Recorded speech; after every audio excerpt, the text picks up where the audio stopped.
Bismillahirrahmanirrahim. Assalamualaikum warahmatullahi wabarakatuh. Innal hamdalillah nahmaduhu wa nasta'inuhu wa nastaghfir wa na'udzu billahi min syururi anfusina wa min sayyiati a'malina. May yahdihillahu fala mudhillalah wa may yudlilhu fala hadiyalah. Asyhadu an la ilaha illallah wa asyhadu anna Muhammadan abduhu wa rasuluh. Amma ba'du. Pertama-tama marilah kita senantiasa bersyukur kepada Allah Subhanahu wa taala karena dengan limpahan rahmat yang Allah berikan kepada kita sehingga pada saat ini kita bisa melaksanakan webinar yang insyaallah diberkahi oleh Allah Subhanahu wa taala. Untuk saat ini kita akan membahas tentang problematika dan inovasi pendidikan baca tulis Al-Quran.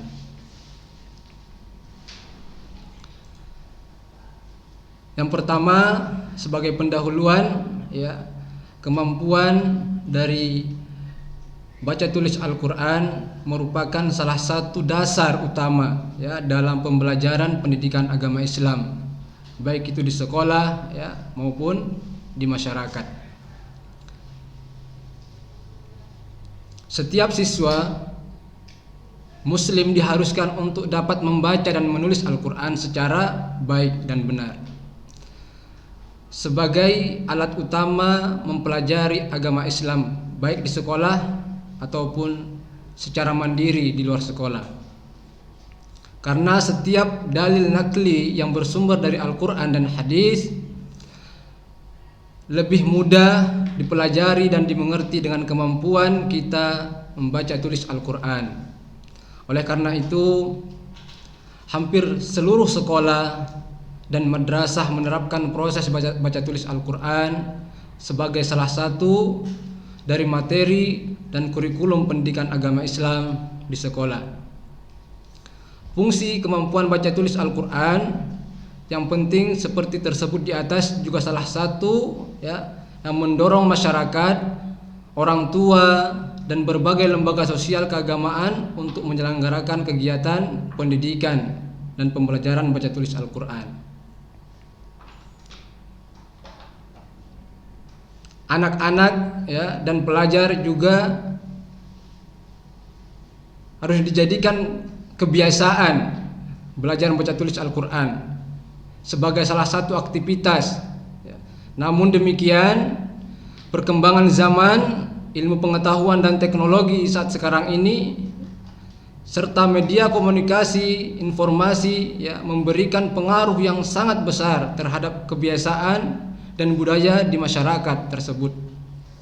Nah, kehadiran media hiburan dan tontonan televisi atau bermain game online ataupun offline daripada belajar baca tulis Al-Quran.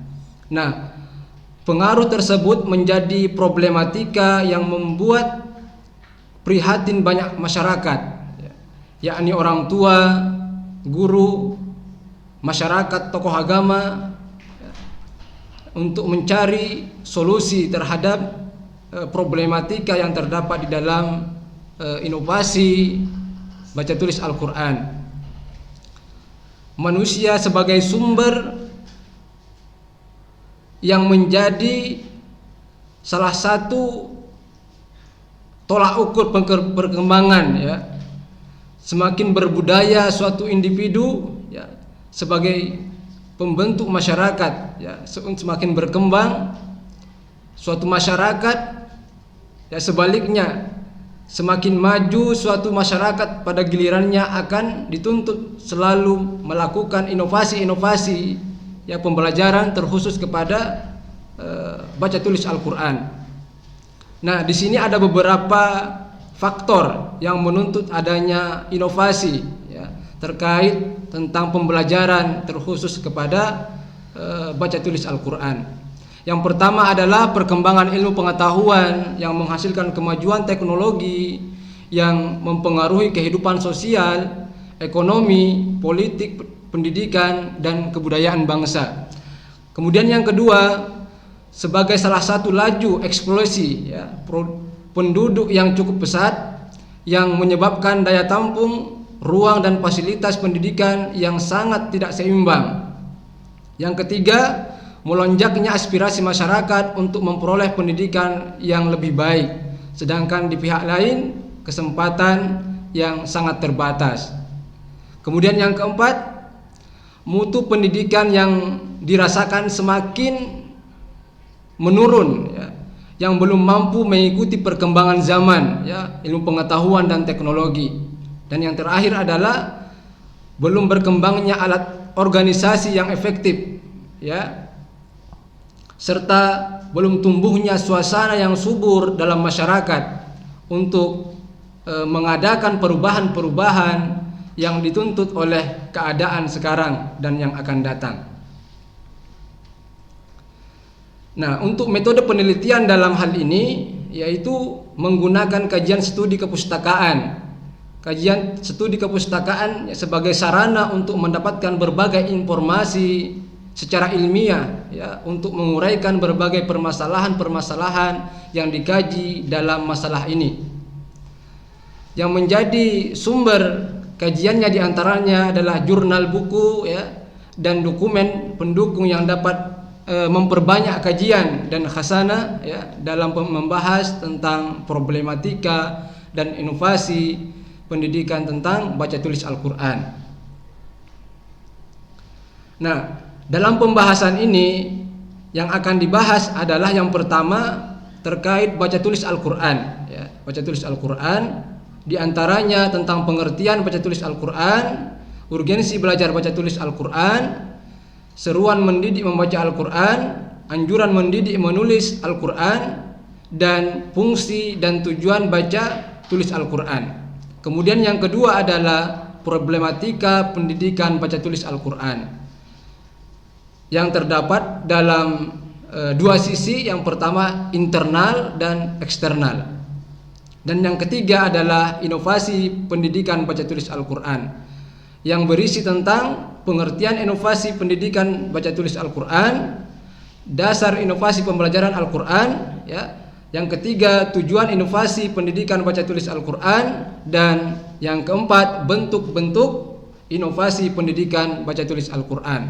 Nah, itulah yang akan kita bahas pada kesempatan kali ini. Yang pertama terkait masalah baca tulis Al-Quran. Ya, secara pengertian di sini, baca tulis Al-Quran adalah melafalkan dan menulis ayat-ayat Al-Quran dengan mengetahui kaedah-kaedah yang telah ditetapkan, seperti halnya makharijul huruf, panjang pendek, tajwid dan gharib, ya, sehingga tidak terjadi perubahan makna pada ayat Al-Quran. Yang kedua, urgensi belajar baca tulis Al-Quran. Yang pertama, sebagai tuntutan yang wajib dalam memahami Al-Quran. Yang kedua, sebagai salah satu cara untuk menjaga kemurnian dari Al-Quran itu sendiri, ya, dari perubahan lafaz dan maknanya. Yang ketiga, sebagai motivasi kepada peserta didik untuk mencintai kitab sucinya, yaitu Al-Quran, ya, mempelajari dan mempraktekkan ajaran-ajaran atau nilai-nilai yang terkandung di dalam Al-Quran, ya, sebagai wujud kecintaan kepada Al-Quran. Dan yang keempat, sebagai urgensi pentingnya dari belajar baca tulis Al-Quran ini adalah sebagai modal utama bagi seorang siswa, ya, dengan adanya kemampuan baca tulis Al-Quran, siswa dapat mempelajari ilmu yang lain, ya, dapat mengkomunikasikan gagasannya dan dapat mengekspresikan dirinya, tentunya dengan nilai-nilai yang terkandung di dalam Al-Quran. Dan yang kelima adalah urgensi dari baca tulis Al-Quran ini, yaitu supaya meningkatkan pengetahuan siswa pada aspek kognitif, afektif maupun psikomotorik. Kemudian yang ketiga dari baca tulis Al-Quran ini adalah seruan mendidik dalam membaca Al-Quran. Nah, kado istimewa yang diberikan oleh orang tua atau pendidik kepada anak bukanlah kado, ya, yang berupa materi, ya, melainkan kado berupa pendidikan, ya. Karena pendidikan yang baik akan mengawal anak sepanjang hidupnya, ya, dalam meniti jalan kebenaran. Dalam hal ini, ya, Rasulullah Shallallahu Alaihi Wasallam bersabda, yang artinya orang tua tidak memberi anak suatu pemberian yang lebih baik daripada memberi pendidikan yang bagus. Yang keempat, anjuran pendidikan, ya, anjuran mendidik dalam menulis Al-Quran, ya. Selain membaca, ya, pendidik juga menyerukan kepada anak-anaknya agar menyeru untuk membaca Al-Quran, ya. Dan terutama adalah menulis, ya, menulis Al-Quran. Sehingganya anak diharapkan juga bisa memiliki kemampuan dalam hal menulis huruf-huruf Al-Quran dengan baik dan benar, ya, dengan cara sesuai dengan kaedah-kaedah dalam penulisan Al-Quran.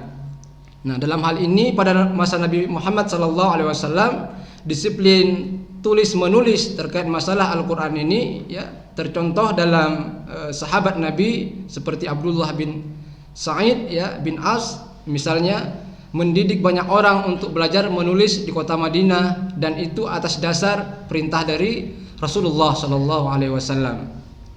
Dan yang kelima adalah fungsi dan tujuan baca tulis Al-Quran.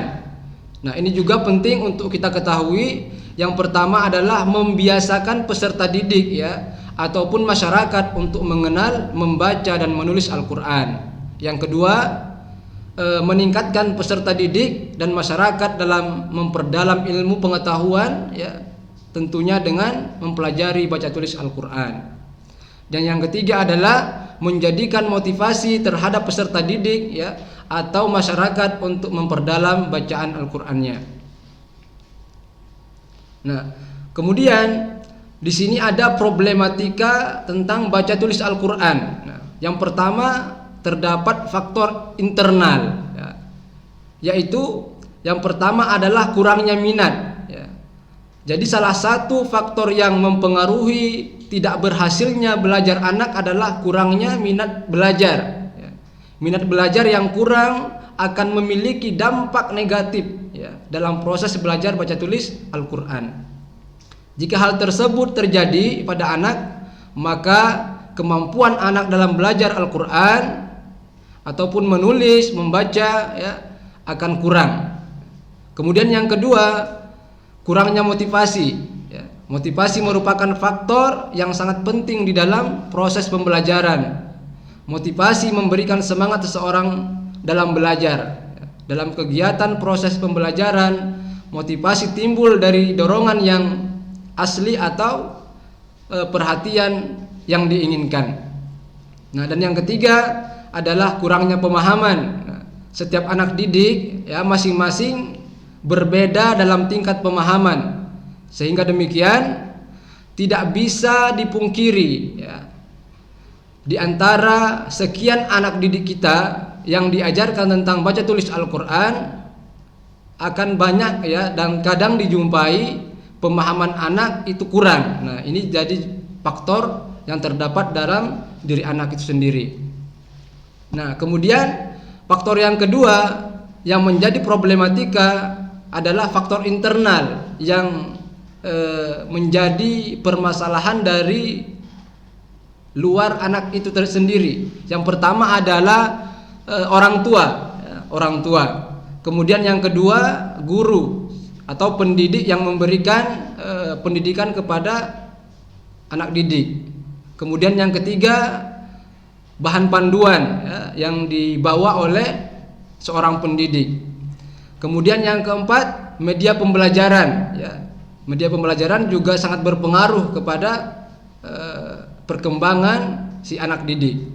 Yang ketujuh adalah lembaga pendidikan umum, ya. Kebanyakan lembaga pendidikan umum itu, ya, lebih mengutamakan pendidikan umum, ya, daripada pendidikan baca tulis Al-Quran, sehingga menyebabkan baca tulis Al-Quran ini tidak terlalu banyak yang bisa mempelajarinya. Kemudian yang kedelapan adalah lingkungan, ya, jadi lingkungan merupakan faktor yang berpengaruh juga kepada pembelajaran. Kemudian yang keenam adalah pelaksanaan tidak sesuai dengan konsep, ya. Dan yang berikutnya adalah tidak punya konsep yang bagus. Nah, inilah yang menjadi penyebab faktor yang terdapat dari luar diri anak itu, ya, yang menjadi penghambat, ya, dari baca tulis Al-Quran. Nah, kemudian tentang inovasi pendidikan baca tulis Al-Quran. Yang pertama di sini yang akan dibahas tentang pengertian inovasi pendidikan baca tulis Al-Quran. Yang kedua tentang dasar inovasi pembelajaran Al-Quran. Yang ketiga tujuan inovasi pendidikan baca tulis Al-Quran. Dan yang keempat adalah bentuk-bentuk inovasi pendidikan baca tulis Al-Quran. Nah, yang pertama perlu dipahami dari pengertian inovasi pendidikan dalam baca tulis Al-Quran ini adalah, kalau kita melihat dalam kamus besar bahasa Indonesia, bahwa inovasi adalah pemasukan atau pengenalan hal-hal yang baru, penemuan yang baru yang berbeda dari yang sudah ada. Jadi inovasi pendidikan baca tulis Al-Quran adalah suatu ide, materi, metode, kurikulum atau hal yang berkaitan dengan pembelajaran baca tulis Al-Quran yang dihasilkan oleh seseorang atau sekelompok orang, ya. Kemudian dasar dari inovasi pembelajaran Al-Quran, ya. Dasar adalah pangkal tolak dari suatu aktivitas atau landasan tempat berpijak, ya, atas tegaknya sesuatu. Dasar pelaksanaan inovasi pembelajaran Al-Quran ini terdapat di dalam surah Ar-Ra'd ayat 11. Innallaha la yughayyiru ma biqaumin hatta yughayyiru ma bi anfusihim. Sesungguhnya Allah tidak mengubah keadaan suatu kaum, ya, sehingga mereka mengubah keadaan yang ada pada diri mereka sendiri. Ya, jadi ayat ini menjelaskan kepada kita, ya, bahwa Allah Subhanahu wa taala tidak memutus nikmat itu keadaan suatu kaum, ya, kecuali kaum itu sendiri yang mau merubah keadaan menjadi yang lebih baik. Oleh sebab itu, maka manusia itu wajib berusaha untuk membentuk perubahan sebaik mungkin, ya, agar terjadi perubahan ke arah yang lebih baik, ya. Inilah yang menjadi dasar dari inovasi pendidikan. Kemudian yang ketiga adalah tujuan dari inovasi pendidikan baca tulis Al-Quran. Di antara tujuannya adalah yang pertama mengejar ketertinggalan yang dihasilkan oleh kemajuan-kemajuan ilmu dan teknologi. Yang kedua, peserta didik diharapkan menjadi manusia yang aktif, kreatif, ya, dan terampil dalam membaca Al-Quran dengan baik dan benar. Yang ketiga, tujuannya adalah peserta didik diharapkan mampu menghafal Al-Quran dengan baik dan benar. Berikutnya, peserta didik diharapkan mampu menghafal doa harian dengan baik dan benar. Yang kelima, peserta didik diharapkan mampu menghafal bacaan solat. Yang keenam, peserta didik diharapkan memiliki kemampuan dasar untuk mencontoh, ya, penulisan Al-Quran, huruf-huruf Al-Quran maupun angka Arab, ya. Yang ketujuh adalah peningkatan kualitas pembelajaran Al-Quran. Yang kedelapan, memecahkan masalah pendidikan dan menyongsong arah perkembangan pembelajaran Al-Quran untuk lebih baik. Kemudian yang terakhir, yang kesembilan adalah sebagai tanggapan baru terhadap masalah pembelajaran dari peningkatan mutu, ya, efisiensi, efektivitas, dan relevansi pendidikan Al-Quran. Kemudian di sini ada bentuk-bentuk inovasi pendidikan, ya, bentuk-bentuk inovasi pendidikan baca tulis Al-Quran. Di sini ada 4, ya, ada 4 yang dituangkan dalam pembahasan ini. Yang pertama adalah pengelolaan peserta didik, ya. Yang kedua, pengelolaan guru Al-Quran. Yang ketiga, pengelolaan materi. Dan yang keempat adalah pengelolaan metode. Pengelolaan peserta didik diantaranya adalah yang pertama menyeleksi, ya, peserta didik baru. Yang kedua, melaksanakan penerimaan peserta didik secara objektif, ya, transparan, akuntabel, dan tidak diskriminatif. Kemudian yang ketiga adalah melaksanakan orientasi peserta didik yang bersifat akademis ya, dan pengenalan lingkungan tanpa kekerasan. Dan yang terakhir, mengarahkan peserta didik sesuai dengan kompetensi, bakat, dan minat. Itu yang terkait dalam inovasi pengelolaan peserta didik. Kemudian yang kedua adalah pengelolaan guru Al-Quran. Ya. Pengelolaan guru Al-Quran itu dimulai dari penyeleksian ya calon guru Al-Quran, training, bimbingan berkala, ya, pemberian penghargaan dan semacamnya. Ya, karena dengan tujuan yang pertama adalah guru harus fasih, ya, lancar dalam membaca dan menghafal Al-Quran.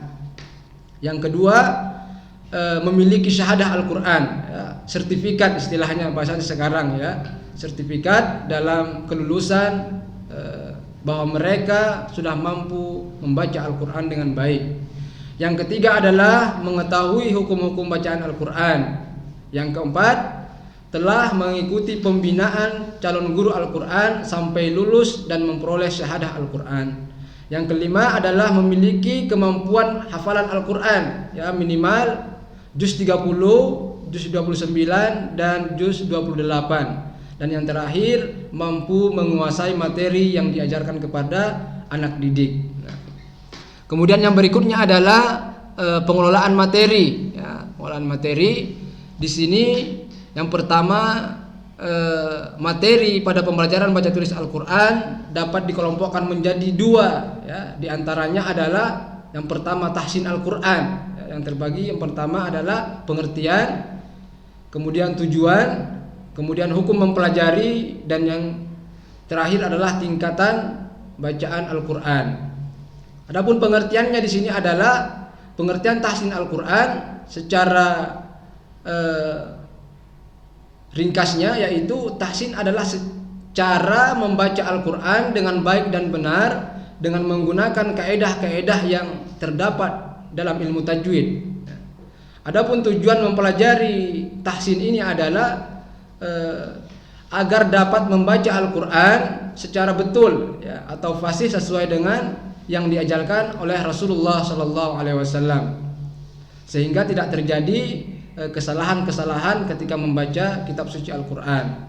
Kemudian hukum mempelajari Al-Quran ini, tahsin Al-Quran ini adalah hukumnya fardu kifayah ya, sedangkan hukum menerapkan ilmu tajwid ketika membaca Al-Quran itu adalah fardu ain ya, baik di luar ataupun ketika dalam sholat. Kemudian yang terakhir adalah tingkat bacaan Al-Quran. Di sini ada tartil, al-hadr, kemudian at-tadwir dan at-tahqiq ya. Kemudian yang kedua adalah metode menulis Al-Quran ya. Di sini ada metode imlak ya. Imlak itu adalah menuliskan huruf-huruf sesuai dengan posisinya ya, dengan benar dalam kata-kata untuk menjaga terjadinya kekeliruan ya atau kesalahan makna yang terdapat dari Al-Quran itu sendiri. Secara umum ada 3 kecakapan yang dikembangkan dalam keterampilan imlak ini ya. Yang pertama adalah kecakapan mengamati, yang kedua kecakapan mendengar, yang ketiga kelenturan tangan dalam menulis ya. Kemudian secara garis besarnya ada 4 macam dan teknik yang harus diperhatikan dalam pembelajaran imlak ini. Yang pertama imlak menyalin ya, kemudian yang kedua imlak mengamati, yang ketiga imlak menyimak, dan yang terakhir adalah imlak tes ya. Nah kemudian yang terakhir yang akan kita bahas pada kesempatan ini adalah pengelolaan metode. Nah, ini merupakan juga inovasi dalam baca tulis Al-Quran. Di sini banyak sekali metode-metode yang perlu menjadi referensi untuk kita dalam baca tulis Al-Quran. Di sini ada 7 yang saya sampaikan, tapi masih banyak lagi metode-metode yang lain yang cukup membantu dalam proses terjadinya proses pembelajaran secara baik ya. Tentunya metode baca tulis Al-Quran. Di sini yang pertama ada metode umi ya, kemudian metode qiraati, metode Iqra, metode Yanbu'a, metode Baghdadiyah, ya, metode Tilawati, dan banyak lagi metode-metode yang lain yang bisa mendukung proses dari pengembangan baca tulis Al-Quran sendiri.